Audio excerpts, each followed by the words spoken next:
For over 200 years, archaeologists and tomb robbers have stripped one hillside in southern Egypt so thoroughly that its tombs have street numbers.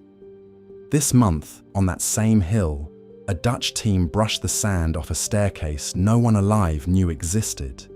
At the bottom of the staircase, a door. Behind the door, a painted chapel. A man named Peyser, still worshipping his gods in color, 3,000 years after his funeral. And beneath that chapel, cut down into the rock, are the burial chambers. No one has entered them yet. So, what's still down there? The announcement came from Egypt's Ministry of Tourism and Antiquities on July 12th. The team is a Leiden University mission, led by Dr. Carina van den Hoeven, digging the lower slope of Sheikh Abd el-Qurna on Luxor's west bank, a concession they've worked methodically since 2018, just east of a tomb so well known it's simply called Number 45. The photographs are public, the paint is real, and the name on the walls repeats again and again: Peyser. Thebes, around 1250 BC, the age of the Ramesside kings. Across the river from the temples of Karnak, a government official climbs a dusty slope to inspect a construction site, his own grave. He is not royalty. This hill doesn't take kings. It takes the men who ran the kingdom: scribes, priests, overseers.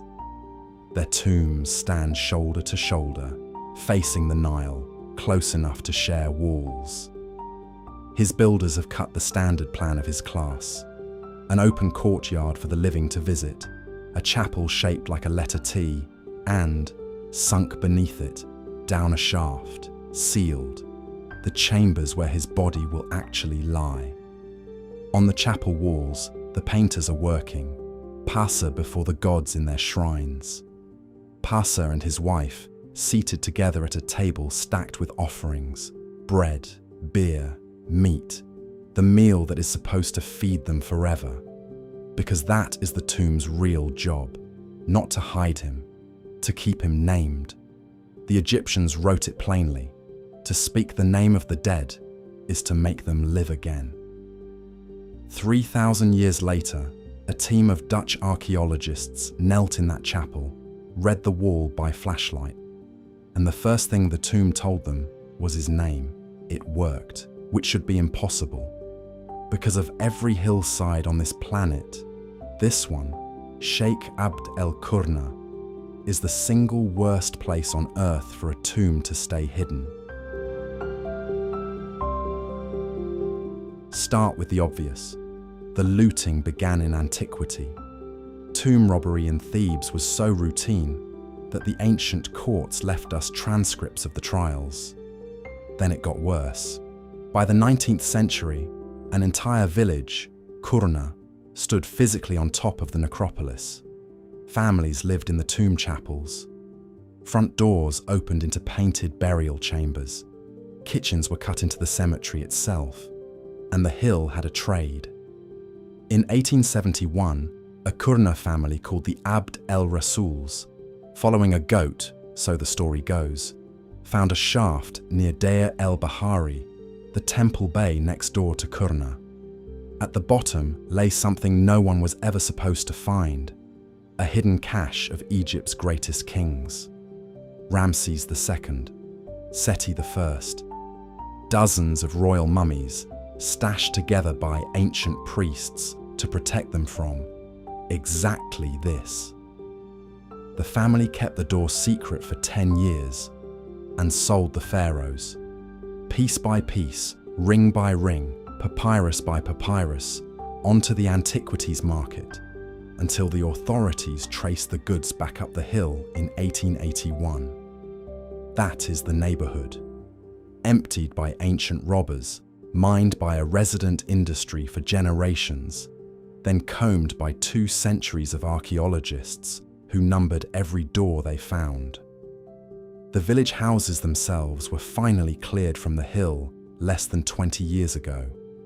Every acre picked over, every tomb a known address. almost. Pacer's front door stood 20 meters from tomb number 45, mapped, numbered, published for over a century.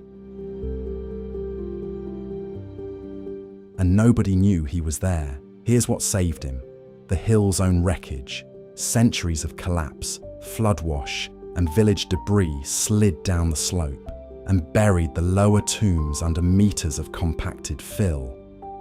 The robbers worked what they could see. The archaeologists, for 200 years, mostly did the same. The Leiden team chose the opposite method. Since 2018, they've been clearing the unglamorous part of the hill, the lower slope, inch by inch, conserving as they go, mapping everything, chasing nothing.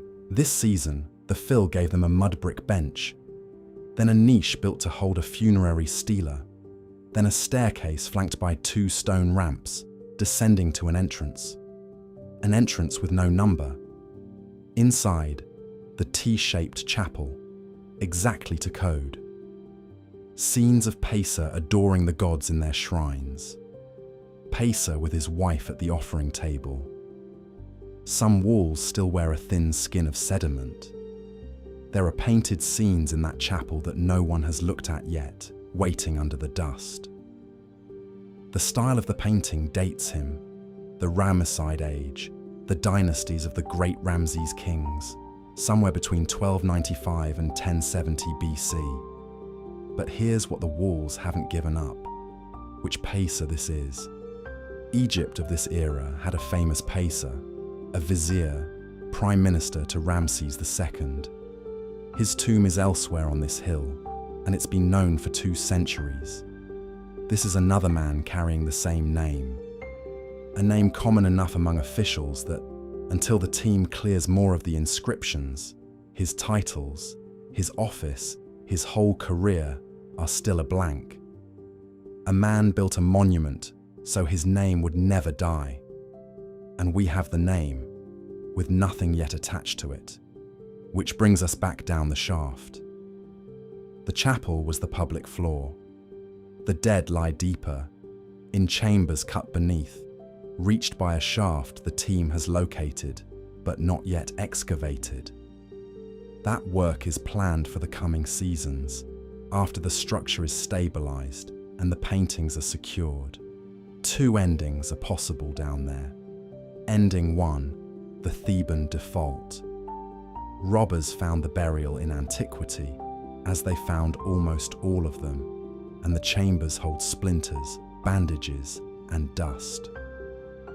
Ending 2. The debris that hid the front door for 3,000 years hid the shaft too, and somewhere under that chapel, Pacer and his wife are still where their family left them, offering table painted above their heads, meal eternally served.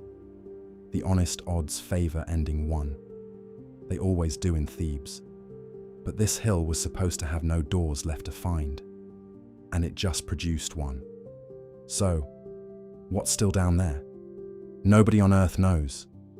The team goes back next season, with brushes and scaffolding, and 3,000 years of patience waiting at the bottom of a shaft.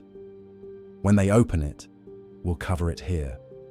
And Pacer has already won something. His name crossed 30 centuries, surfaced on a July morning, and is now being spoken in languages that didn't exist when he died. By the only measure his civilization cared about, he made it. Egypt loses things and finds them on its own strange schedule. It once announced the discovery of an entire lost city, twice, 14 years apart, and hoped nobody would notice. That story is already on the channel. New tombs, old lies, and the chambers nobody's opened yet. This is what we do here. If you want to be there when they open the shaft, subscribe. We dig where the textbooks stop.